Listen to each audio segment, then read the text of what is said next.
one faction enters a city and kills all the people that it religiously disapproves of, and then they leave, and then the other faction comes in and kills everybody else. And he said, well, this is what we're trying to avoid. Hobbes thinks that there's no summum bonum, there's no ultimate good, rather there's a summum malum, and that's being dead. So whatever your political views are and whatever your political goals are, being dead should not be one of them. If you get killed, you're out of the game. So Hobbes is just talking to people who want to stay in the game, right?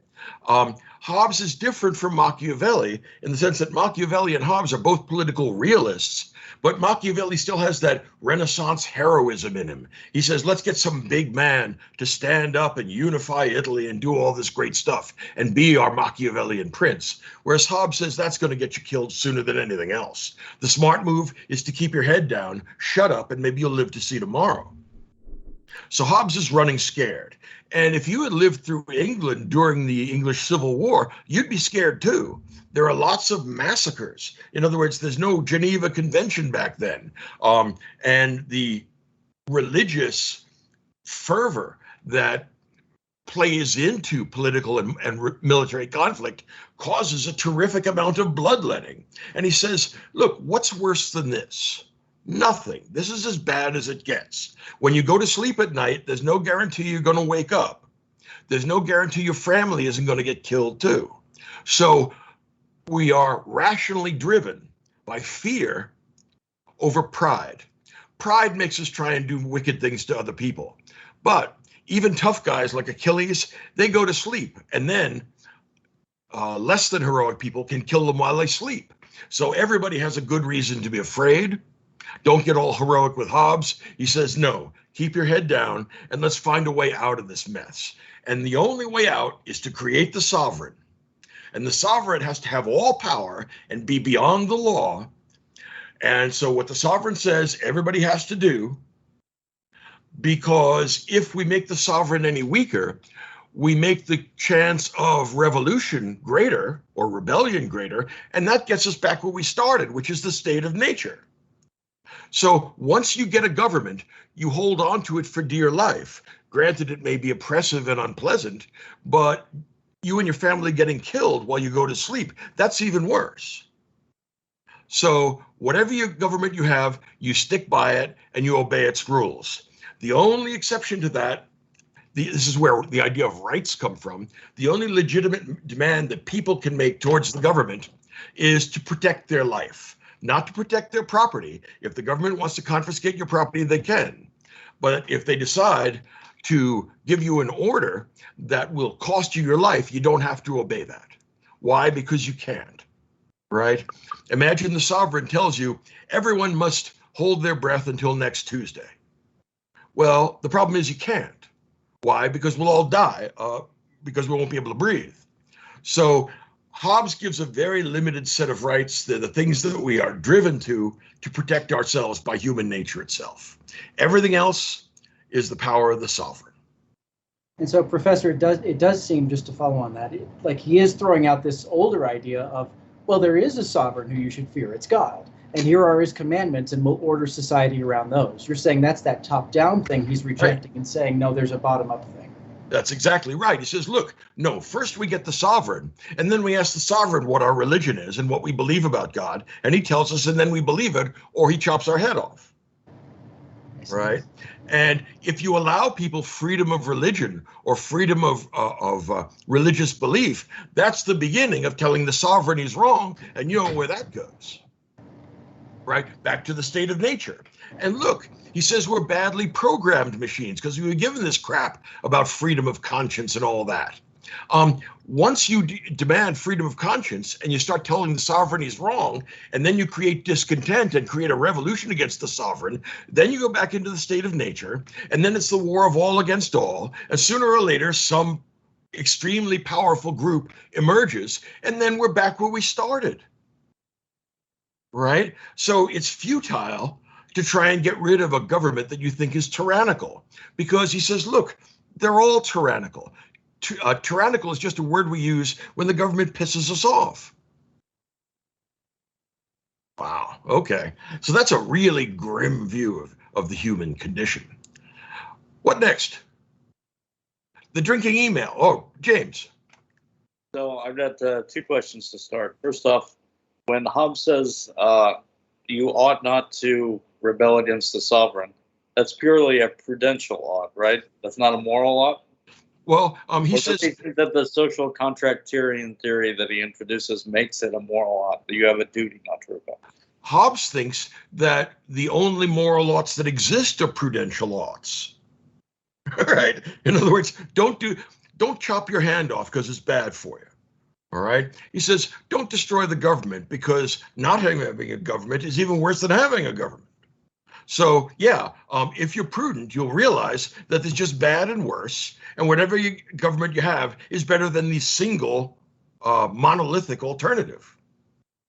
That's grim. And following up on that, what do you think Hobbes would say if he could see Stalinist Russia or present-day North Korea or, Rome under Caligula? Those all seem like extreme instances where clearly living in the state of nature would have been better than living under that kind of tyranny. No, Hobbes would say, look, North Korea, let's take that as an example, or let's say Rome under Caligula.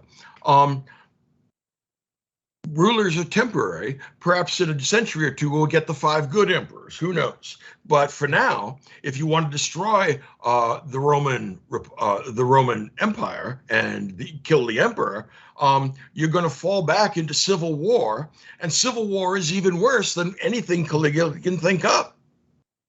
And look, Roman civil wars were really bad. They typically did end in massacres. All right. So I'm not making the Hobbesian argument, but I can see why he would say that. Now, he looks at North Korea.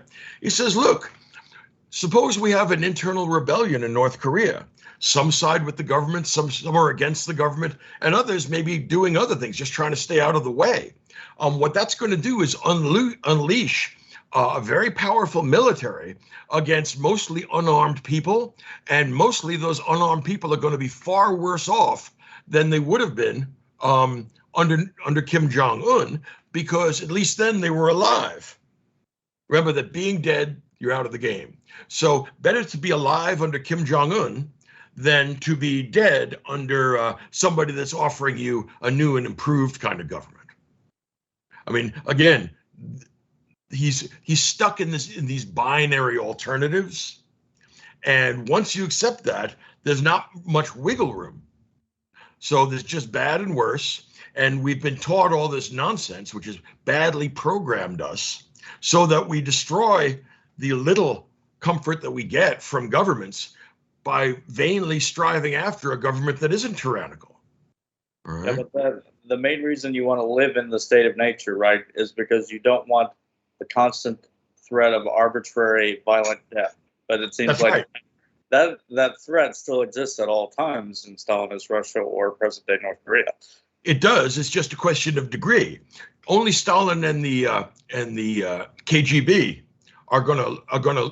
Well, maybe the Russian mafia too. But there's a very limited number of people that actually have the potential to kill you, whereas everybody else in society is prone to kill you if you don't have Stalin and the KGB. So, do you want more people threatening you or less? Right? I mean, again, if you accept the way he constructs the problem, his logic is inexorable, right? And he was a funny character. He was a rather bitter old bachelor. He lived to be, in his 80s, and every year he used to hire the services of a prostitute because he thought it was good for his health. Not because he had any affection towards women or anybody else. It just said, look, he said, this is good for you. You got to get that done every year. It's like getting your teeth looked at. Right. And if you look at that portrait in the National Portrait Gallery, those of you who've been to London, I think it's on the top floor still. There's just that hand and the face. So the hand represents action and the face is the brain. And so thought exists for action, and the action we want to do is rational danger minimizing. Okay, so he's a rational risk minimizer. Do you want more risk or less risk? And what you're betting here is your life. Everybody who wants more risk is welcome to it. We'll kill you, and then we can have a civilized society. But if you want less risk, then tell the government that they're always right and do what you're told. Try and stay out of the way.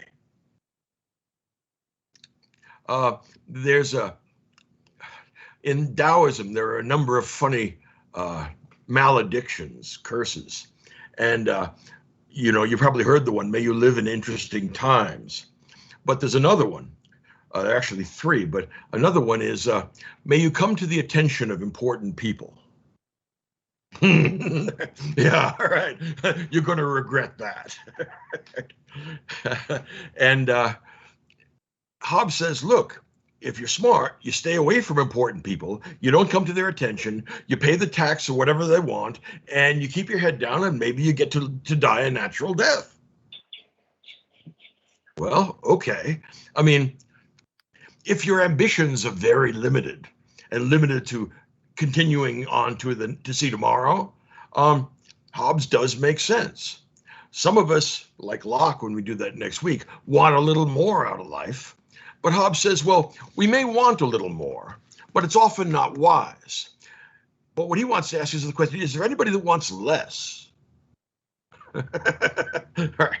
Okay. So nobody wants less than to be alive, which means that it's a bad idea to go into the state of nature, because then it's a free-for-all, everybody kills everybody else.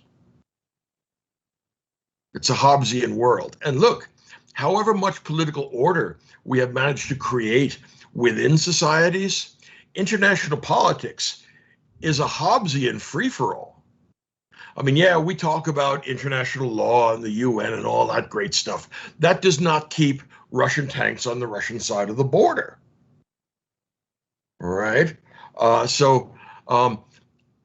Kant later on thinks he can solve that problem, but at this point, we have not solved that problem, and international politics is big fish eat little fish, right? And I don't know that might is the same thing as right, but they tend to hang around together, right? And that's what really worries me. Hobbes is certainly very important in understanding what international politics looks like. That's why he wants people to read Thucydides. All right. My email has been drinking. I like that email. There were actually two people ahead of me. Okay, well. You might want to. Ben, I think, was first. Go ahead. Come in. All right.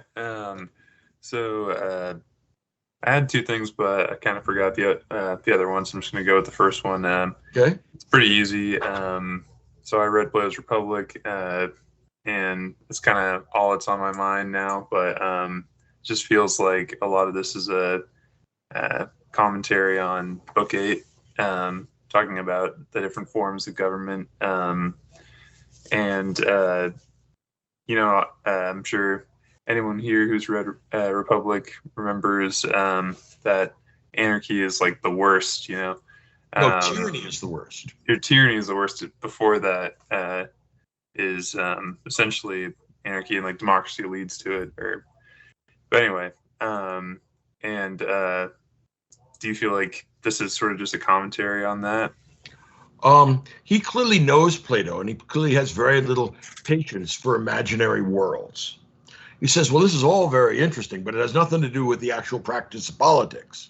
Reading Plato's Republic will not give you a good understanding of how you should behave during a civil war.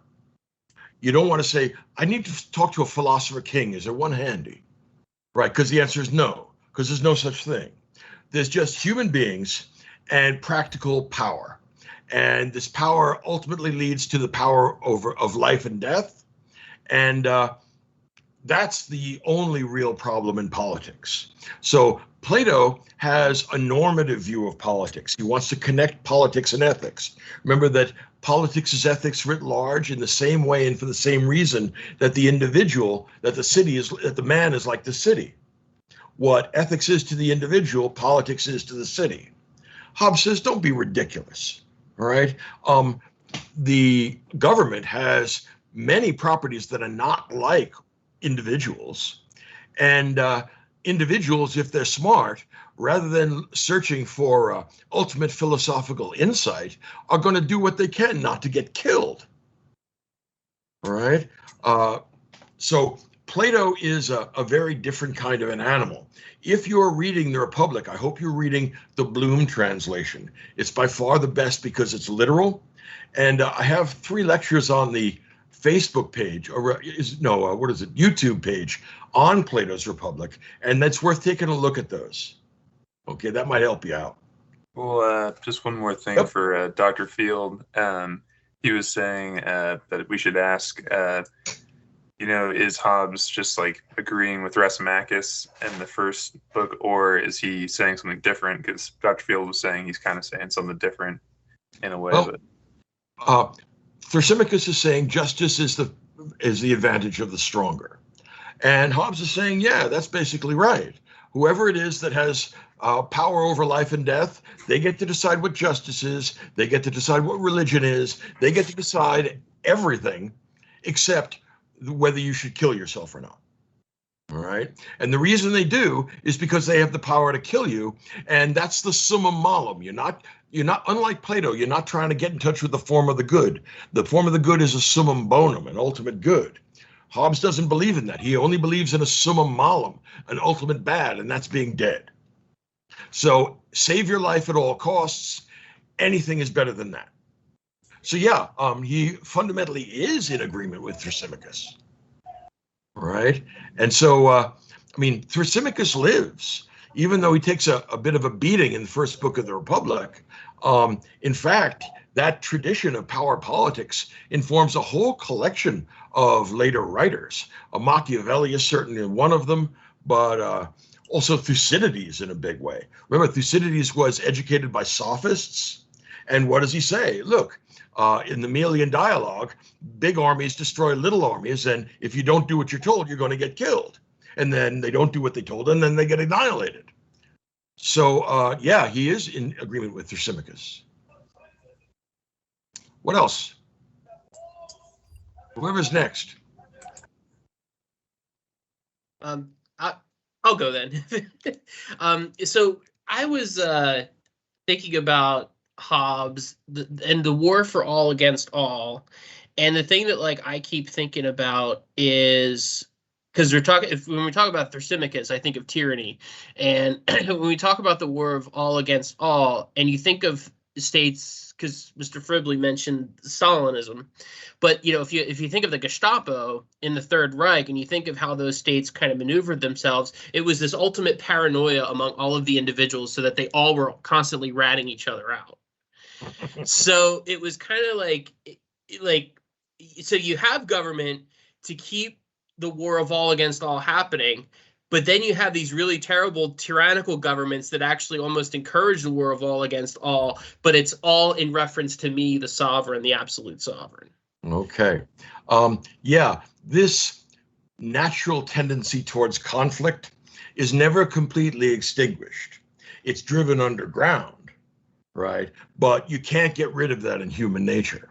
Fortunately for Hobbes, if you have a sovereign, and what Hobbes thinks is that you shouldn't mess with the sovereign, but if someone decides to stab the sovereign in the back and make himself the sovereign, well, then this guy is now legitimate.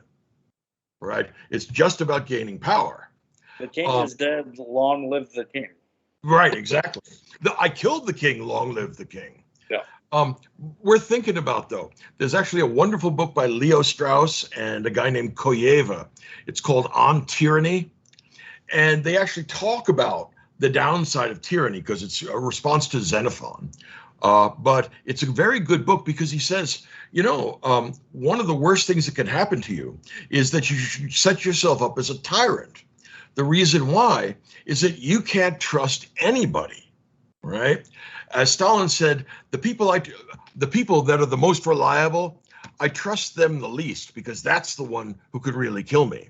So every once in a while, just as a kind of housekeeping measure, you have to kill off your followers. When Stalin did that every 6 or 7 years, right? We had a purge and a purge and a purge, not because they were plotting against him, but because they might plot against him. So again, if you are a tyrant, you never know whether you're going to wake up because you're in the state of nature. All right. Yeah. And So that's kind of, I'm sorry. Go ahead. Oh, so, and I guess that's kind of like where I'm going, because when I think of Hobbes, because when we bring in like natural rights, and that you can demand that you preserve your life in the face of the sovereign, like you can to make those demands, but and that we choose the sovereign, which to me is kind of like, I think it's more that when I think of a king, right? A king isn't a king because he was voted in. A king is a king because he was able to muster enough political will and enough soldiers that were willing to die for him that he could secure the kingdom, and then say, okay, now everything belongs to me. Government by conquest. Yeah. Yeah. And so that was, and I guess like if that's how it emerges, like how do you make demands of a king? Even one that says, preserve my life, because you can say preserve your life, or you can have the power to fight back against a sovereign who wants to have you executed, but the result's going to be you being executed unless you have an equal, well, no, some kind of army race. You may hear, for example, if you're part of the inner workings of the Communist Party in North Korea, you may hear that Kim Jong-un is going to launch a purge and you're going to be shot, not because you've done anything, but because he's not sure about you, or you didn't look at him right, or he doesn't like your shoes, or it doesn't make any difference what it is. You might decide, this would be a good time for me to cross the border and get the hell out of here, right? And so if it's a defense of your life, you are entitled to do that. Now, of course, he's going to put up border guards and try and keep you in. And then since you're in the state of nature now, either you kill the border guards and get across the border, or the border guards kill you. Right? So you don't need an army. You just need to have your life in danger. That's what voids the contract. Okay. Right. And so let me, if you don't mind, just to do one more thing, because I don't want to take up too much time, but the thing that kind of keeps appealing to me, because I've always really loved Adam Smith, and the way that I see the ultimate defense against tyranny, and I never would consider myself a neoliberal until I read Hobbes here, is like it's almost like if you have a division of labor and if you have trade and you have this interdependence, you almost negate the ability for tyranny to kind of come in, because no one can really, everyone's kind of dependent on somebody else. And it seems to me like I'm starting to think more and more that like trade liberalization is probably one of the best defenses against tyranny. But at the same time, if you run into monopolies, you run into tyranny. That's a very good point. No, I think that you're right. And this is a point that Kant makes as well as Smith, that trade, sometimes at least, makes wars between nations too expensive. Right? You don't want to lose the advantages that you get from the people you import oil from, or whatever you get that you need. On the other hand, the tyranny that you're going to get in a market-based society, or a society that has a market economy, is first monopoly. Things like Standard Oil and the various trusts that we had at the end of the 19th century. Now, when our technology is somewhat more sophisticated, the problem is similar to monopoly, but not identical. Now we have something like technopoly, right? We all have to use Google. Why? Because we need to have a common source of information. And all the other, Microsoft and the other big tech firms, have path dependence on their side, so we're stuck with it. And that means that they exercise what I regard as a very dangerous amount of influence. In other words, imagine, Google setting up a board, a collection of people, to decide what's fake news and what's not. Well, how did they find out what was real and what wasn't? All right. What reality is contested, right? Can men get pregnant? Well, I mean, look, I don't want to open this can of worms, but whatever you say is going to piss off a fair number of people. We're just going to say that you're out of touch with reality. So one of the problems that we have now, And if I were going to law school, the thing that I would want to study now is how to deal with the problem of technological monopoly, because it obviously needs to be reformed.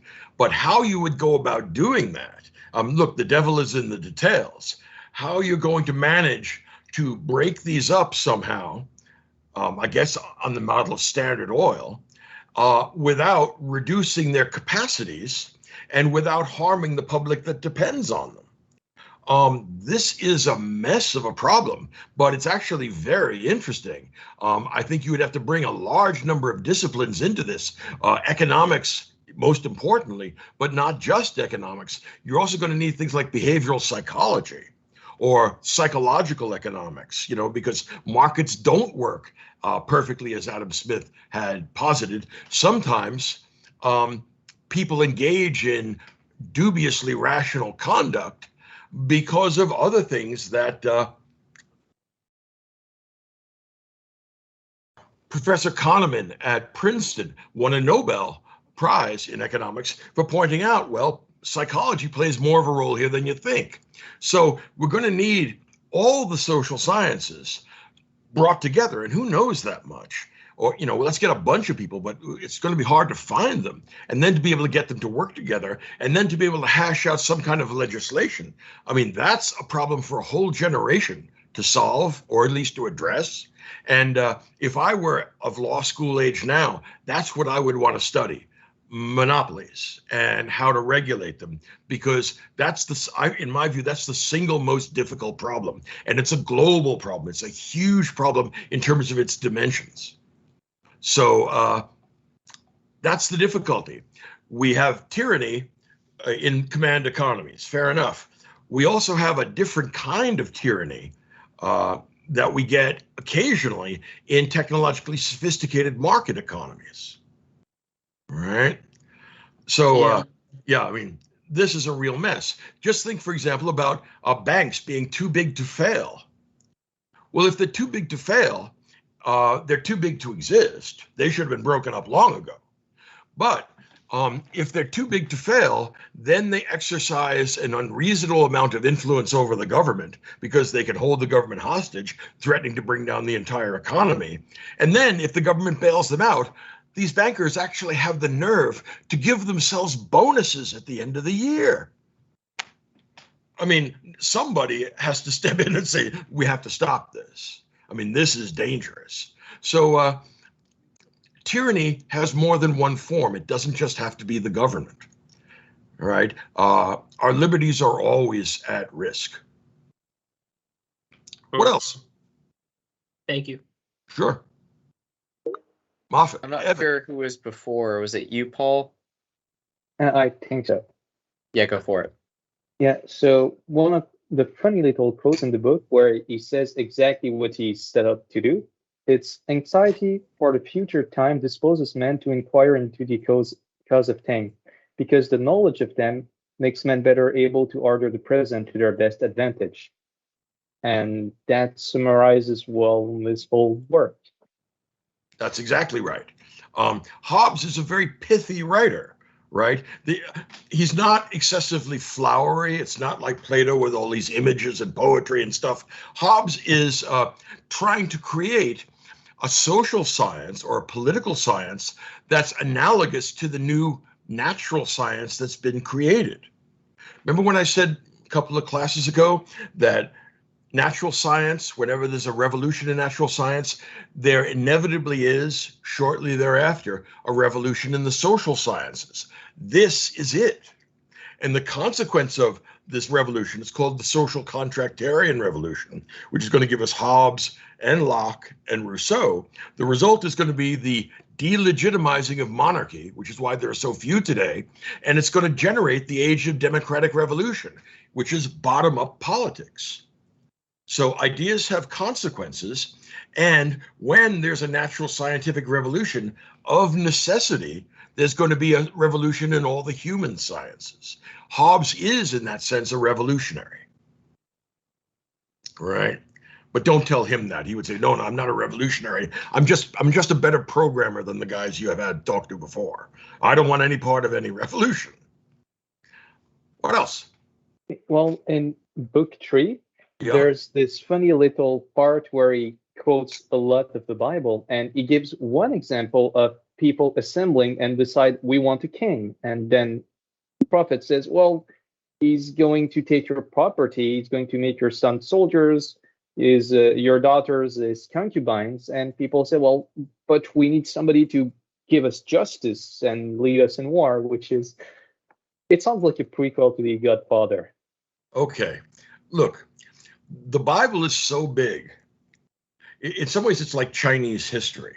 The Bible is so big that you can find absolutely anything in it and the opposite of that thing, right? It's just so vast that there's nothing that somebody didn't do somewhere along the line, but also the opposite of that. Now, remember that the key thing about Yahweh and his relationship to the chosen people is that he gives them the law in Exodus, right? You get the 10 Commandments, and then eventually you get all the other stuff in Leviticus and all the ritual stuff. Okay. The reason why God has them ruled by judges is because that's the appropriate kind of government for a people that are going to be ruled by law rather than the whims of a king. But the Israelites have looked around and said, look, everybody else, they're like kids in a way. Everybody else gets a king. How come I don't get a king? We need a king. People laugh at us because we don't have any kings. So Saul, who's the guy you're talking about, so he's the last of the judges. He says, look, the reason you don't have a king is because judges are restrained by law. We just interpret the law for you, and that makes things good for us. Once you get a king, and God doesn't want you to have a king, I know that. Once you get a king, he's going to do all kinds of bad stuff. Why? Because he won't be bound by the law. He's going to, think about David and Bathsheba. You're not supposed to kill somebody so you can take his wife, right? Judges don't do that stuff. Kings do. So the idea is that he goes back and forth with people. They say they want a king. Saul says it's bad for you. They say they want it anyway. Saul says it's bad for you. They go back and forth. It's like a parent and children. And one of the things I like about that story most is that God is more subtle than you think. Sometimes his punishment is to give you what you want. And that's what happens here. So, yeah, all right, you're going to keep telling me that you know what's good for you and I don't, and you're going to keep telling me you want a king. I'm going to send you a king. All right, right, and then wait and see what happens, right? And of course, when, again, that is a sort of punishment, giving foolish people the thing they demand. And that's what God does. And the kingship only lasts through 3 generations, and then it breaks up. And God said, see, if you had stayed with me and you had obeyed my laws and you had righteous judges, you wouldn't have this problem. But you had to have a king. All right, now you got it. So there. So,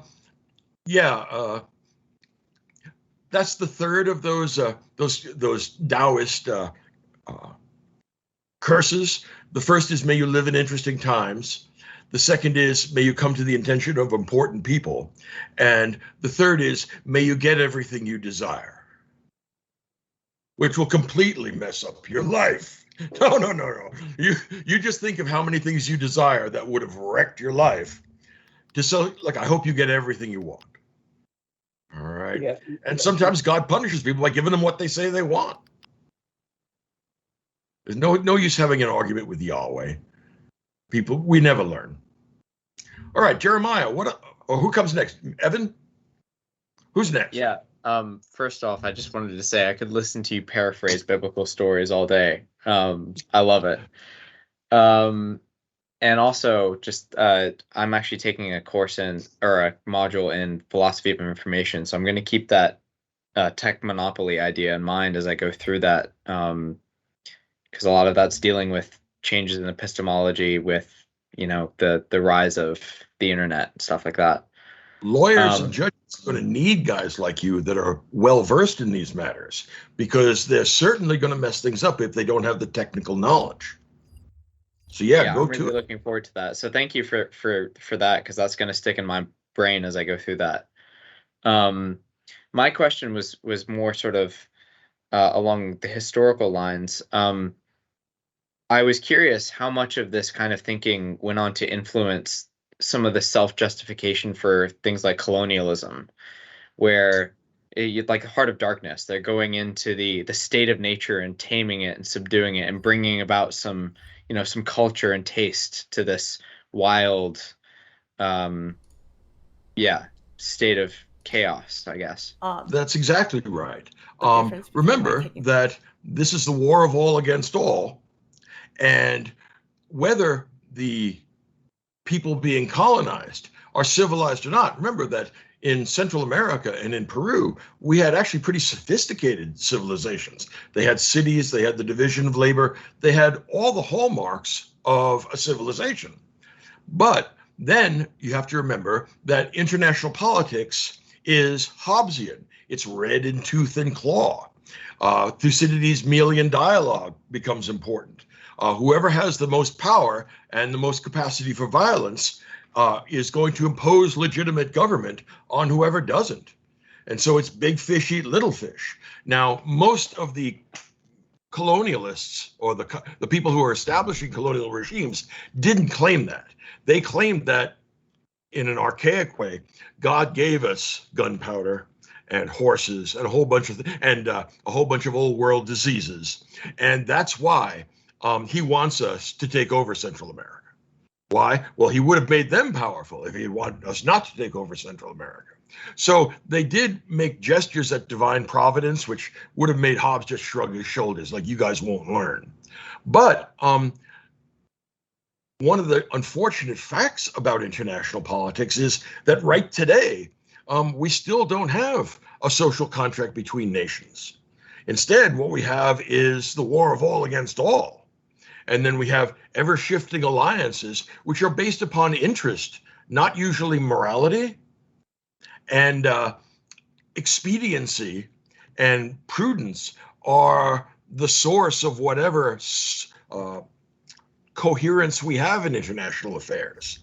I'm not sure that Sweden, let's say Finland, likes America any more than it used to, but I am pretty sure they like Russia a lot less. And so they decided to join NATO. Now, we can say that's a really moral thing to do. Let's have the rule of law and all this jazz. It has nothing to do with the rule of law. It has to do with the fact that they don't want to have to fight Russia on their own. And I don't blame them. But the difficulty is, again, this is what drove Woodrow Wilson crazy. How do we create lawful relations and get out of the state of nature in international politics? It's not an easy thing to do. And so far, we haven't been able to do it. The proof is the situation we have in the Ukraine right now, right? Big fish eat little fish. But here, the little fish are pissed off and they're fighting like tigers, whereas the Russians are more like the troops of the Persian Darius or Xerxes. They don't want to be here. They've been enslaved and forced to be here. They don't want to give up their life in some godforsaken place for a war they're not interested in. So one set of people are fighting for their homes and their families, and the others are fighting because they have to be there, and they're being threatened if they don't. Well, that morale counts for more than people realize. It's not just a question of how many tanks you have. It's a question of how many guys you have that are willing to risk their lives and are not afraid of dying because they feel like they have nothing left to lose. That's how you get the Machiavelli with his mercenaries. That's right. Trust mercenaries. Exactly right. Although Putin is paying pretty well for mercenaries, the Wagner group, and those are considerably more ferocious than the regular Russian troops because they like the big payday and they were successful in Syria. So yeah, they have to be hit with a real cold winter before they're going to decide to go somewhere else. And look, if the Ukrainians hold off until November, the Russians are going to bog down and they're not going to be able to conduct successful winter operations. It's too damn cold. And even though the Russians are used to that, no army works well under such circumstances. So the next couple of months are really crucial, and they're going to be very, very interesting in terms of, both Putin and the West claim that they have right on their side. And they both say that we have good reasons for doing what we do, and we will not accept anybody else's judgment. I don't believe that. I believe that there is actually natural moral law, but it's a hard sell, and it's a really hard sell when you're looking down the barrel of a gun. Once I taught Hobbes to a class that had a young man in it who was an immigrant from Africa, and it was a war-torn state. It was Angola, and so they had regular massacres, and they had child soldiers who were drinking rum for breakfast and smoking the local marijuana, and they were high all the time. And these 10-year-olds would kill you just as soon as look at you. You can put a 12-year-old finger behind an AK-47, and when they pull it, you are just as dead. And he said, look, you people have the luxury of a peaceful and stable government. I've actually looked down the barrel of an AK-47, and Hobbes is right. The worst thing that can happen to you is a bunch of child soldiers who are intoxicated have decided to murder and rape their way through your village. And if you don't know how good a thing that is, you are lucky not to have ever encountered that. So he says, look, don't think that the world is easily subdued. In fact, much of the world lives in a sort of Hobbesian state. And don't sell that short. In other words, here's the deal. I'm not inclined to say that Hobbes is wrong, but if you know the oath you take when you give testimony, the truth, the whole truth, and nothing but the truth. I think what Hobbes is telling us is the truth, but it's not the whole truth, right? People are violent and aggressive, but that's not all they are, right? Mothers don't usually kill their infants, right? And even if they've read Hobbes and are afraid of the war of all against all, they still have social as opposed to antisocial inclinations. And families work that way too. There's a natural love between families, generally speaking. So Hobbes is giving us part of the truth, not the whole truth, but it's a part of the truth that we dare not ignore. Not if you're going to be making useful calculations about politics. You have to be thinking about power as well as moral right. Another question. MM4? Yeah. Oh. Yeah. Thank you, Dr. Sugrue. My question, if it's too off topic, please let me know and I'll ask it. Okay. We're talking about judges, and one of the stories in the Bible that most confuses me is Judges. I think it's chapter 11, Jephthah and Jephthah's daughter. And yeah. I think about it in context. Yeah, I'll listen. Okay, no, that's a great question. It breaks my heart, right? Nobody knows. Here's the deal for those of you that don't remember this. All right. Jephthah is pleading with God, and he says, God, if you give me what I'm asking for, I will sacrifice the next thing that comes through my door. Now, what he's hoping is that, well, maybe it'll be a farm animal, or if not a farm animal, maybe it'll just be a slave, and I can get away with sacrificing that. But what comes through the door is his daughter. Oh, damn. Because here he's sworn an oath to God. He's going to kill the next thing that comes through the door as a sacrifice to the Almighty. Now, we know that God doesn't like human sacrifice, right? He doesn't go for Moloch or any of that stuff. Least of all does he like human sacrifice by people that claim to be his followers. And yet, he is no friend of perjury either. That is a promise that Jephthah should never have made, but he did. And this is the kind of thing that would drive Immanuel Kant crazy, right? I mean, you can't tell lies here. I mean, if you make a promise, you have to keep it. Well, okay, but should you keep a bad promise? I don't know. I imagine it would take some, James Fribley might be able to help you with this. I imagine it would take some very careful, close legal reasoning to figure out a way to worm your way out of this, right? Because my gut feeling is that you're not supposed to kill your children, and you're also not supposed to make frivolous oaths to God. And when you do one, you should repent you're wrong, but you shouldn't kill your child. Now, I know that that is contrary to the letter of the law here. And damn, I don't want to open up this rat's nest because, tell you the truth, I don't know, right? And even the great rabbis have considerable disputes among them. As far as I know, none of them thinks that Jephthah's daughter should be killed.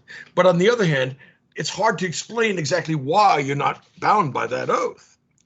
oh, this is an awful state of affairs. So your point is a good one, right? At least with a king, we could get him to give some kind of definite decision, and then you could blame him rather than yourself. Or maybe you'd get some really smart king, a wise guy, a wise king like Solomon. Remember what Solomon does with the women who both want the same baby, right? He figures out how to figure out who's who. Well, maybe he'd do something similarly smart and figure out why this doesn't really apply. You're not allowed to kill your daughter. I don't know what it is. I'm not as wise as Solomon, but there's the hope that that might be possible. And remember, we never know what the outcome of the story is, right? Some people say she gets killed. Some people say she doesn't. There's a great deal of dispute about this. And I have to admit, I mean, it's far beyond my understanding. So you've chosen a characteristic problem that even the great judges aren't going to be able to solve. Or maybe if you get a really good one. But really great judges are in short supply at any place in time. Sounds like a story Kierkegaard would love. Oh, of course, yeah. And of course, Kierkegaard is going to sacrifice it. There's not a second thought there. But then again, he's crazy. I mean, it doesn't mean he's wrong, but he's batshit crazy. And if you're willing to kill your child over an oath, you have something wrong with you. I mean, take the sin, repent your sin, but don't kill your child. I mean, that's just my view. Kierkegaard would say, that's merely the ethical life. You haven't really adopted the position of a knight of faith who's going to kill his own children if that's what it comes to. No, that's crazy. You see, there's a great line which I think deals with these questions in the New Testament, where Jesus says, the Sabbath was made for man, not man for the Sabbath. All right. Religious law was made to help human beings and to make human life better. It wasn't created so that you would kill your children, right? And the Sabbath serves us. We don't serve the Sabbath. I think that's actually the best thing to throw at Kant in many cases, right? When he says, the nightmare case of the CI where, your friend is being chased by secret police and should you tell a lie? Of course you should. Kant says, no. It's inconsistent with the categorical imperative. Well, then I would just give him the New Testament and drop it there. The Sabbath was made for man, not man for the Sabbath. I'm not letting anybody hurt my friend. Least of all am I going to hurt my own children. Casuistry over the categorical imperative. Well, I wish I could give you a better answer than that. I wish that there was some kind of silver bullet that I could put into my intellectual gun and solve all problems. I don't think there is. I think the best we can hope for is something like a carpenter's toolkit. And the art of carpentry involves knowing what tool you're supposed to use for what work you're trying to do, right? Even a really good hammer isn't going to cut wood. You want the saw for that. Prudence and good judgment are knowing the art of carpentry, knowing when you want the saw and when you want the hammer. But that only comes when you're really old and have a white beard and stuff. And it has to be longer than mine because I don't have all that wisdom. I wish I did. What about the Bible story where a couple of kids made fun of Elisha's bald head and curses them, and a couple of bears come out and eat them? Is it really necessary to have these children torn apart by she-bears? She-bears are particularly ornery, apparently, because if you get between them and their cub, they get all kind of maternal and upset, and then they tear children apart. And this is what happened for mocking the prophet's bald head. That seems kind of excessive to me, I have to say. But, there's no shortage of things in the Bible that I don't understand. You, wicked creatures that you are, have managed to come up with half a dozen of them in less than an hour. You seem to have stuck with those in the way that I did when I read the Bible as well. Take another shot. Who has a question? Mr. Garner, 606. Jeremiah, do you have? Jeremiah. Go ahead, Jeremiah. Yes. I wanted to ask, so Hobbes essentially has a very mercenary attitude on how you should organize yourself, where the loyalty to self-preservation is the thing that trumps all, is the bid that trumps all. Right. I was just wondering, like, was there like a contemporary justification for how mercenaries behaved, and was he improving on that, or he's just the first one to put it on the paper? He's not mercenary in the sense that he's trying to maximize the amount of money that you get. He's mercenary in the sense that he's self-interested. Job one for any human being is to stay alive.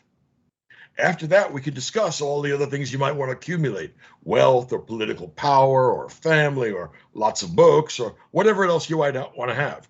But the bottleneck for all human desire is being alive.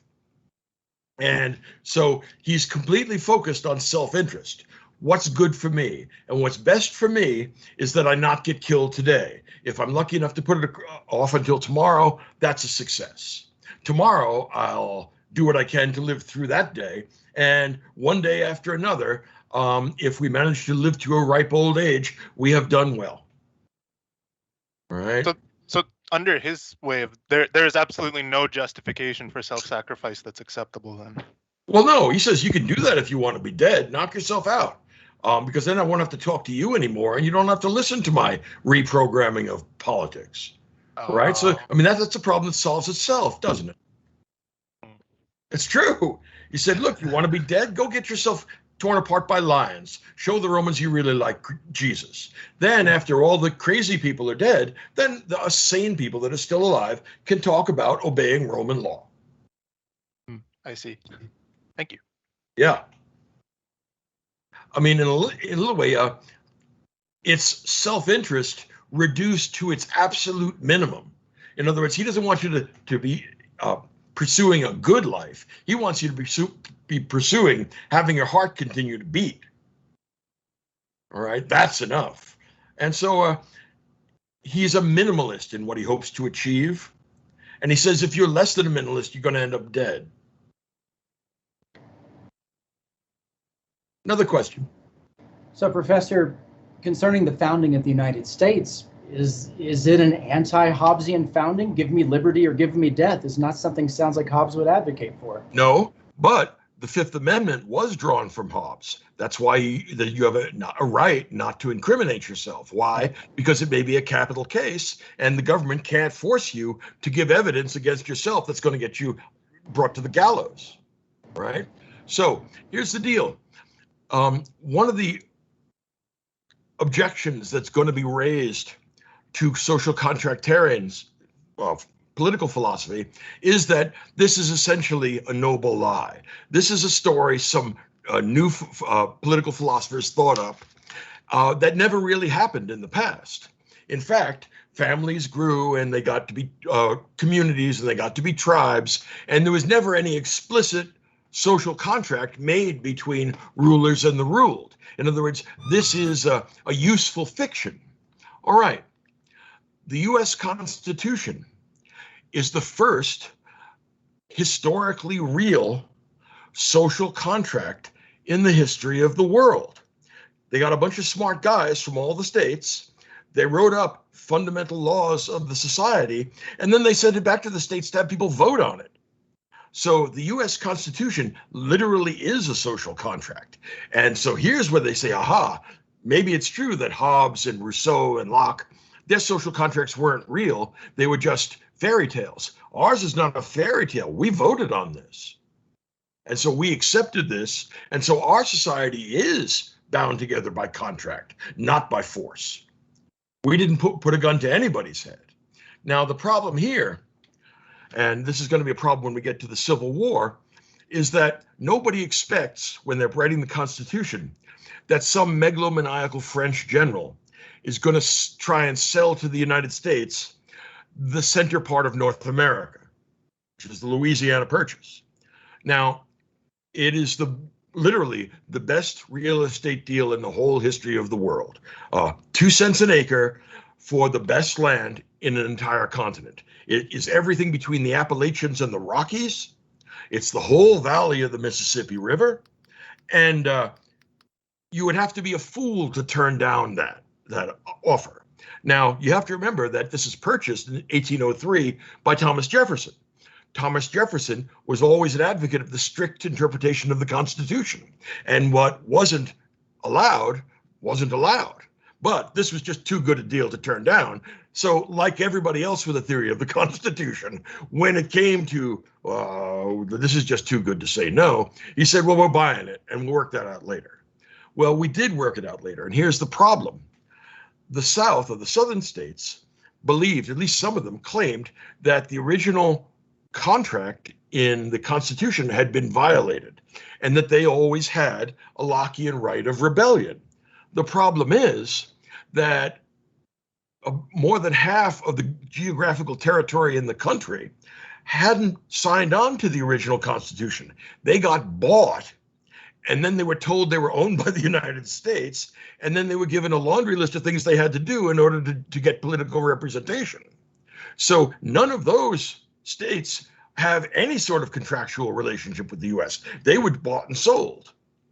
Now, the question is, how can somebody that didn't participate in the original contract have a legal possibility of abrogating that contract?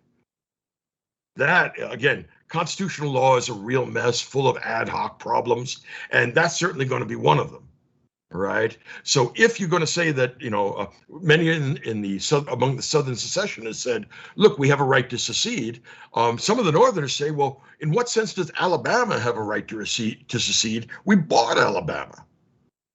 And so there's no good way out of that. In other words, this is a situation where everybody's wrong, everybody's groping around in the dark, and it's going to ultimately be decided not in Lockean terms, it's going to be decided in Hobbesian terms. So the idea that it's possible that you can legitimately secede from the US government, that's deeply Lockean. You have a right to rebellion. We'll do that next week. The North adopted what I would call a more Hobbesian view, which is to say we're going to invade you and destroy you and bring you back in by force. And it turns out that the Hobbesians win. And that's why there's no serious dispute in the US about where the ultimate locus of power is. It's in DC. That had been a live question up to 1860. After 1865, it's never going to be a question again. What that means is, in practice, Hobbes is more ubiquitous than you might think. Right? We try and paint over a Lockean fig leaf, Right. But the US is a unitary government because it made it so by force during a civil war. And Locke or Hobbes, if you looked at the American Constitution, said, what? You got the separation of powers, and you got the balance of powers, and you got three parts of the government. This is going to turn into a civil war. And he's absolutely right. Right? He's going to say, look, what you should have done is get one guy, have him be the sovereign, and have everybody else bow down to him. That would have prevented any civil war from happening because he would have been too terrifying. But you didn't. You didn't listen to me. You allowed for all these freedoms and the Bill of Rights and all this jazz. You systemically weakened the central government, and that can only lead to one thing, the war of all against all. And that's why you got Sherman's March to the Sea. Now you see how, uncomfortably accurate Hobbes can be. Yeah.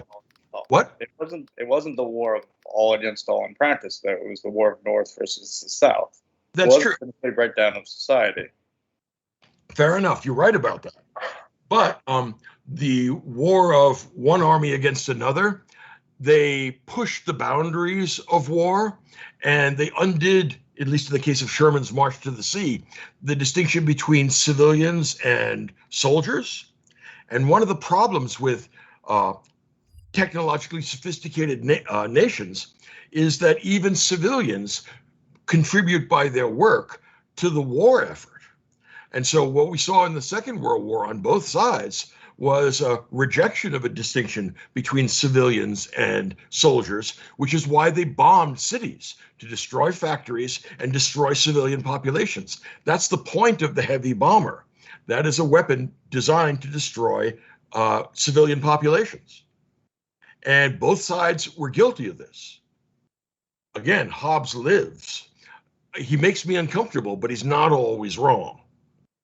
And it is well to do a Hobbesian calculation before you engage in any major political move, because force is going to ultimately have the last word in politics. right? Putin should have thought of that. All right. All right. I'm about shagged out now. I have a limited amount of juice, but we're going to be doing Locke next week. And for those of you that are Americans, you will feel right at home with Locke, right? He's going to tell us stuff that we kind of like to know, that we assume anyway. And there's going to be a certain amount of truth in Locke, and it's worth knowing. But here we're going to have somebody rounding off the sharp edges of Hobbes, right? Because Hobbes is just too much. And he's going to give us a new, improved version of the social contract, and it's well worth knowing something about. So I'll see you all then. God bless. Thank you so